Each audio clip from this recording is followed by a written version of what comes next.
I am not remotely shocked by the results coming out of the UK today. In fact, they're exactly what I expected. Reform have picked up over 400 council seats and counting at the time of recording this. Labour are literally hemorrhaging councillors, and the Tories did terribly as well, which is a bit of good news. Interestingly, the Greens didn't do as well as many people thought, and I will talk about that in a sec. But I've seen quite a few people react to these results with like sheer disbelief, like along the lines of, I can't believe this is happening, and I'm sorry, but how? This has been building for years. Everyone is deeply dissatisfied with both Keir Starmer and the Labour Party as a whole. The cost of living crisis is very much ongoing. Like, people feel ignored and they feel let down. And when a mainstream party isn't giving them what they want, they're going to defer to whoever is shouting the loudest. And at the moment, unfortunately, that is Reform. Now, I know all of this might sound rich coming from me because I left the UK 2 years ago and moved to the south of France, but we have a similar version of this happening with Le Pen and the RN. This is happening all across Europe, and that's mainly because the political class feels so detached and disconnected from normal people's everyday lives. But the mood when I left the UK was tangibly grim, like you could feel it. And this isn't an over-exaggeration. This isn't me making it up.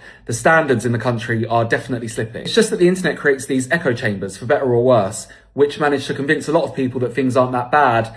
And in turn, a lot of people become complacent. I'll be perfectly honest, because I have moved away and I don't have my feet on the ground per se, and because I've cultivated a feed of a lot of left-wing content over the years, I really did think the Greens would perform better than they actually did. And that is because of this echo chamber. If you compare the Greens' very modest gains to Reform's growth overnight, you'll see the issue. Again, complacency. And I had this exact same feeling in 2019 with Corbyn. I was convinced that he would do way better than he actually did. And that's because my timeline told me that he would. So let this be a wake-up call to the people who can still actually make a difference. Like, I beg you, this shouldn't be a reason to despair.